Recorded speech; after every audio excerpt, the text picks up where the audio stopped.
Hello and welcome to the Business of Happiness podcast. Hey guys, I'm your host, Dr. Tarryn MacCarthy, and today is going to be a great day because today we're talking about how no matter how you navigate stress, you are not wrong. And knowing what you do under stress is your superpower. I know this episode is for any incredibly highly capable, high achieving, successful, even if you think you're not successful, woman in dentistry. This is for you because what I know to be true is stress is a part of your life. And stress can be such a big component in terms of whether or not we are successful. And what I'm going to just here define is the definition of success for this podcast. So in terms of this podcast, success is getting the outcome you want to achieve. Let's just keep it simple. So as a woman in dentistry, you are enormously successful. Let's just keep it right there. You are a dentist. You set out to have that goal when you were younger, and you are here listening to this podcast as a dentist. So you understand what success looks like. And we tend to set that bar very high for ourselves in all aspects of our lives. Friendship, finance, health, the way we look and feel in our bodies, parenting, leadership. And of course, the very least of it is how well we do our actual dentistry. Interacting with patients, how patients perceive us. Whether or not we have abundant lives beyond dentistry, we create so many rules and rulers. I mean, points of evaluation to tell us whether or not we're excelling. So I know success is important to you simply because you're sitting listening to this podcast. And very often the stress that we are under prevents us from getting the outcome we really want. Why is that? You know, this past weekend, I was having a conflict with my husband. There was something that needed to happen, and it wasn't happening. We needed to drive 2 hours away to deliver a check. There's other reasons why I couldn't just do this online. It needed to happen this weekend. The banks were closed. This is a business we're both involved in. I had done a lot of the work up front, and I thought, you know what? I just need to have this conversation with him and ask him to do the driving. Extenuating circumstances, I needed him to drive. And having that conversation of asking him to cancel something he was looking forward to make this 2-hour drive stressed me out. So this is just a great example of just something that can feel stressful. And I thought, let me just rip this Band-Aid off. Let me just do it. Let me just have this conversation, insist on it, get it done, and then we can move forward with the day. And what happened? The conversation did not go well. Of course, because I showed up to it very aggressively, assertively, and I just wanted to get it over with. And the outcome was not what I was hoping.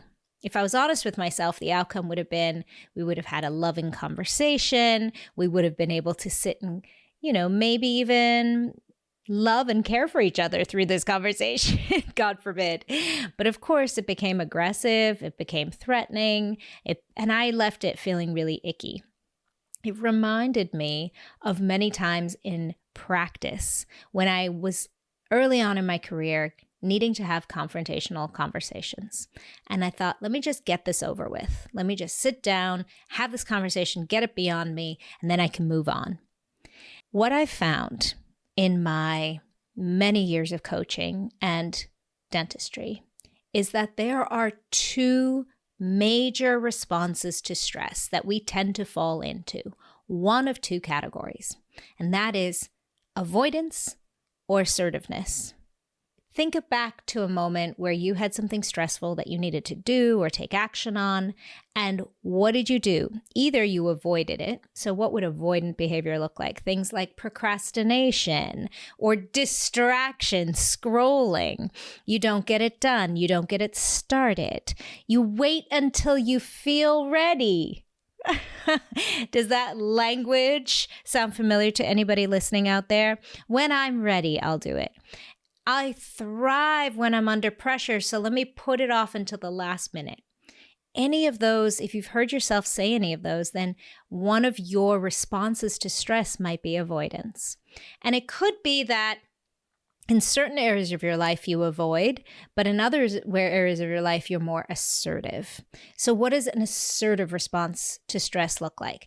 That looks like the one I just painted a picture of for you with my weekend conversation with my husband. You rip the Band-Aid off. You just attack it. It's a more aggressive stance.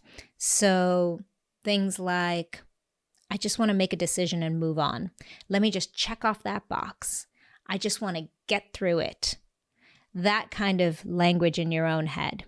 So I wonder which one you're recognizing right now as I mention those two, either avoidant or assertive.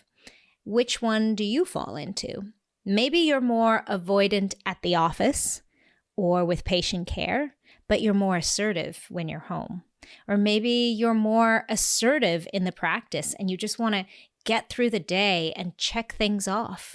And you're a little more avoidant in your conversations with people in your personal life. So there are no rules.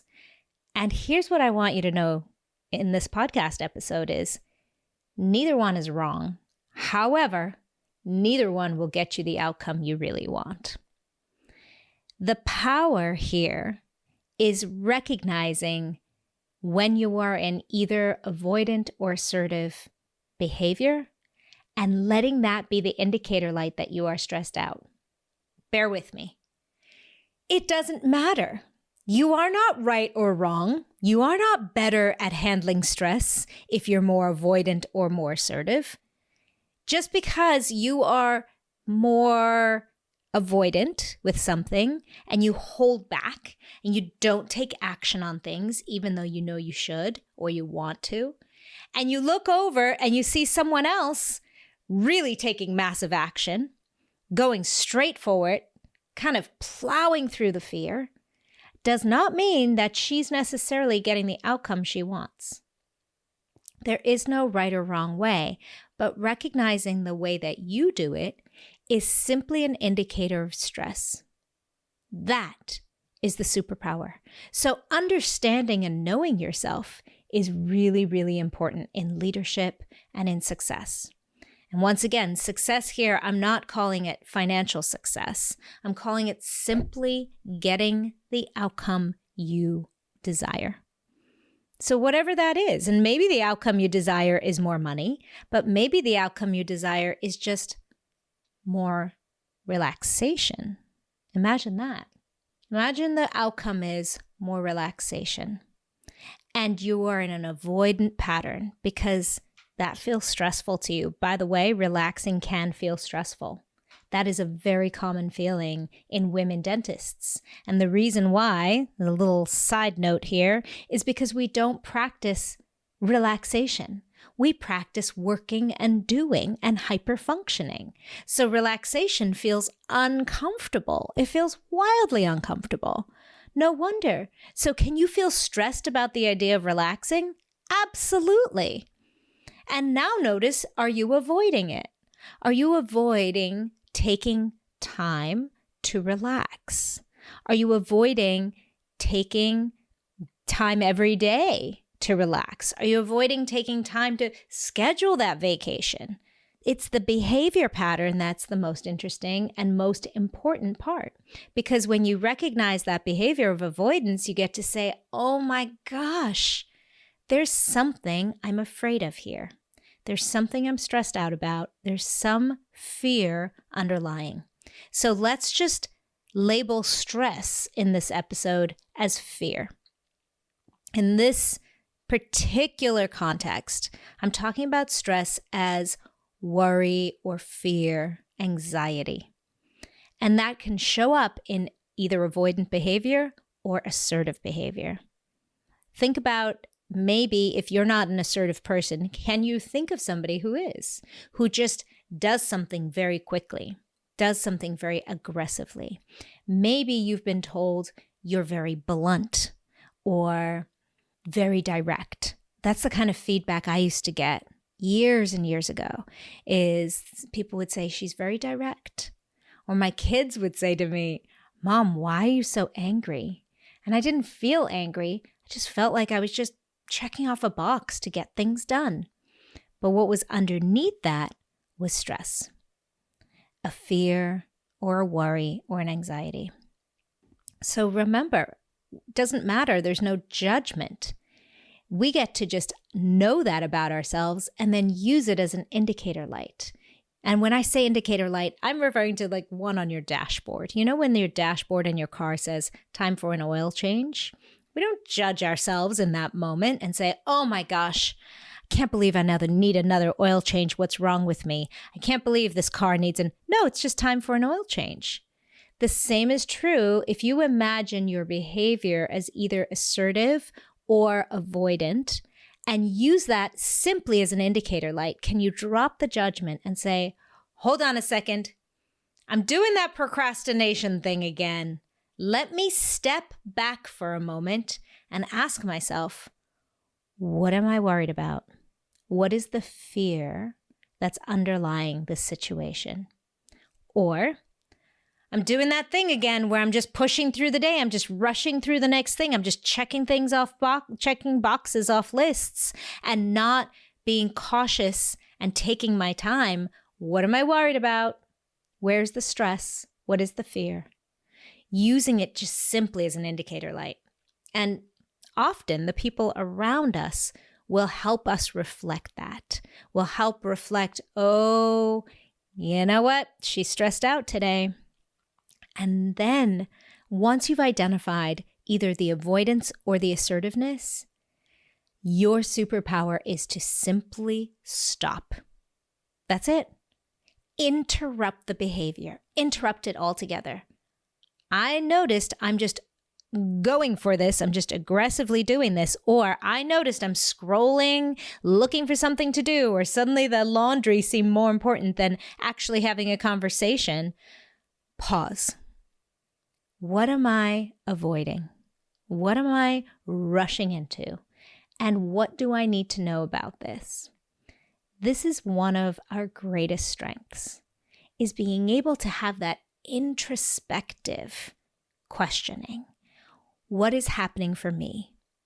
It is never about the other thing. Never. Now, isn't that fascinating? So often we tell ourselves, oh, it's about my husband, it's about my team member, it's about my patient. It is never about them, even though it looks so clearly like it is. It looked so clearly to me this weekend that it was about my husband. He just didn't want to do the driving. He didn't want to sacrifice his day. He wanted to stick to his boundaries. But what it really was about me. I was afraid to have the conversation, to ask him to cancel his plans and do the driving. Isn't that so interesting? And as soon as I identified that, now I had something to work with. Instead of just pushing through and pushing past. Here's the thing about fear. It will always be around. No matter how much work you've done on yourself, no matter how much growth and evolution you've had, there is no such thing as fearlessness. Fear is healthy. Fear is a great resource, but fear also never needs to drive the bus. Fear always gets to come simply as an indicator light. More information.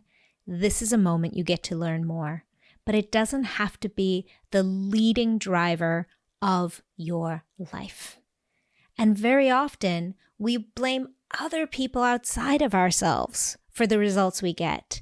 But the truth is you have so much more power than you give yourself credit for.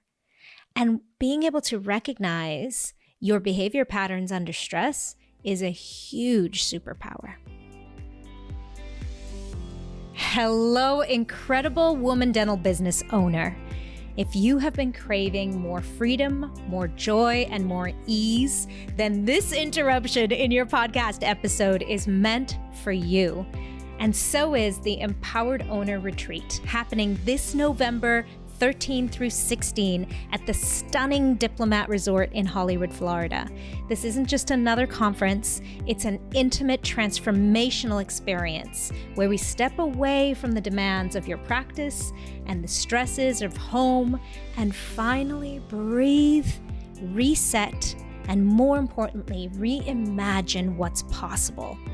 We'll redesign your business model so that it supports your life vision, not the other way around.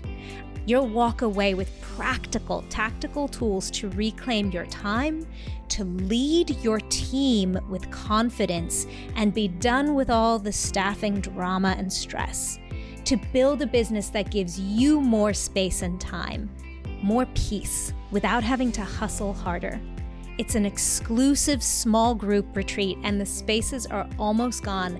I honestly don't know if I'm ever going to be doing this again, so this is truly a once-in-a-lifetime opportunity.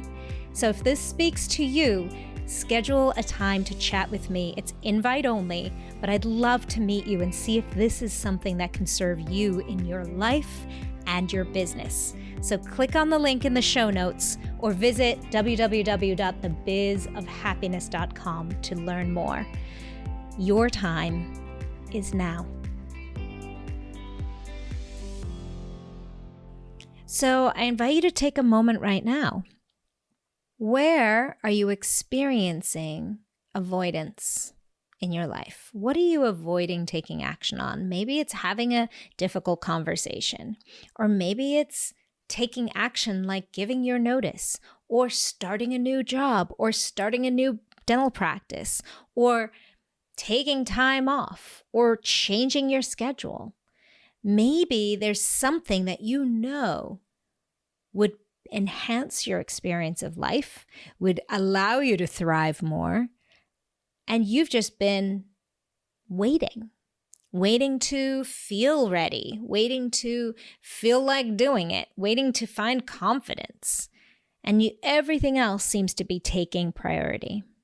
Let that just be information. It's actually really exciting when you can identify that. Isn't that so interesting? I've been wanting to write that book, start writing this new chapter in my book, and I haven't done it for a long time. I've been wanting to reach out to friends, and I've been avoiding it all summer. I've thought of a million other reasons why. If you can allow yourself to just drop the self-judgment, because I think sometimes there's this judgment that underlies how we navigate stress. We think that it's the wrong way to be avoidant, or it's the wrong way to be assertive. And neither one is wrong. It's just an indicator that you're in a place of fight or flight. And that's literally what fight or flight is.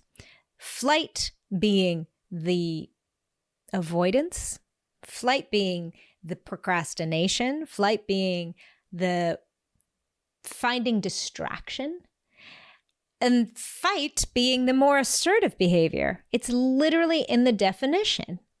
You're just in a place of stress. And the answer is not, how do you push through? Or how do I make myself more motivated? Isn't that so interesting? That's a huge question I see all the time. How do I stay motivated? It's not about the motivation. It's about recognizing that you are experiencing stress. You are in some sort of fear. And as soon as you can identify what it is you're afraid of, now we have something to work with. Because here's the truth. Only you know. Only you know what that is. So you can ask yourself, what am I afraid of here? What am I worried about here? And then a very powerful follow-up question is, what do I need right now? Going back to my story about having that conversation with my husband this weekend, if I could have slowed myself down before I had the assertive conversation and recognized, wow, I'm just rushing into this, I could have asked myself, what am I worried about here? The answer was clear. I was worried about asking him to change his plans that he was excited for the day and drive 2 hours out of his way. Now I get to ask myself, what am I worried about? Maybe my answer was, I'm worried he's going to get upset. I'm worried that he's going to say no. I'm worried that I'm going to end up doing it myself. And the really interesting thing is that none of that came true. Often the thing we're worried about are these fantasies, these imagined outcomes that we do not know if they're going to happen or not. We do not know what the result of a conversation will be, ever. We do not know. We are not good at predicting the future. So the only way we can find out is by taking action. However, when we take action from a place of alignment with love, and I mean love not just for the person you're having a conversation with, but love for yourself. I deserve this conversation. I know that I am worthy of having this conversation. This is the right thing to do. I'm going to bring it back to the dental practice for a moment. Having confrontational conversations in orthodontics might look like, it's time to take out teeth. Maybe we told you at the beginning of your orthodontic journey that you didn't need teeth extracted, but now it looks like you are going to need some teeth extracted. Woo, can that be sensitive and scary for some people to have that conversation, especially when your patient's been in treatment for a while. Are you avoiding it, or are you just rushing into it? And recognizing when neither one is getting you the outcome you want. So the outcome we want requires us to step outside of the stress and take a moment and ask ourselves, what do I need? In that situation, for me, it might have been I needed to remind myself that I am a good orthodontist, that I do care about my patients, that this is the right thing to do, that they deserve my courage to have this conversation. They deserve my honesty and my expertise. That is all I needed to tell myself. And then I could come into the conversation with clarity and calm conviction, calm conversation of love. And now I could get the outcome I actually wanted, as opposed to just bulldozing into it or avoiding it over time and letting the months and months go on. What I hope you most receive from this very simple message today is knowing yourself is such a superpower. Knowing how you personally navigate stress is a superpower, not because it's wrong, only because it serves as an indicator light, as a little alarm, if you will, that's saying, you're stressed out, you're stressed out. What do you need? And then you get to ask yourself, and 99.9% of the time, we can actually give ourselves what we need in order to take action, in order to do it from a place of clarity, in order to do it from a place of heart coherence. When I say heart coherence, I mean aligned from a loving place, knowing that this is the best outcome, the best next step to take. Whenever we take action from that place of love and integrity, you can't be wrong. No matter what the outcome, even if the outcome is something you didn't want, at least it was from a place of love and worthiness. And then what does it matter what the outcome is? Because there are so many other variables that are outside of our control. So which one is it for you? Where in your life have you been either in avoidant or in assertive behavior patterns? And what can you recognize now is the fear underlying it? Because the moment you can identify the fear, now you have something that you can work with and support yourself through. I want to just take a moment here and honor you, because if you've listened to this whole podcast, then it is very clear that you care deeply about the outcome of your actions. It is very clear that you care deeply about the work that you do. And I hope you realize how unique that is. Anytime you're approaching something from a heart space, it is such a beautiful, beautiful intention. And once we make that an intention of showing up to every part of our lives from a place of heart, from a place of love for yourself and for the people that you're in communion with, that you are collaborating with, anytime we come from that place, there's only positive outcomes. There's only growth. There's only evolution. And that is really unique. So I just want to honor you for a moment for caring that deeply, for being willing to take a look within yourself, for being willing to assess your behavior, to use it as an indicator, not as a source of judgment, not as a source of, I can do better, I need to be better, but simply as information, as data, because only you know yourself. And you are so worthy of the life of your dreams. Remember, when you feel good, that is when you can do good. Bye-bye. Thank you for listening to the Business of Happiness podcast. If this episode brought you new perspective and value, I invite you to subscribe so that you catch all upcoming episodes and leave us a review. And if you know of a friend or colleague who could benefit from this perspective, share this episode with them and empower their day. For more information about the Business of Happiness and the Radical Happiness for Practitioners course, find me on www.thebizofhappiness.com. See you there.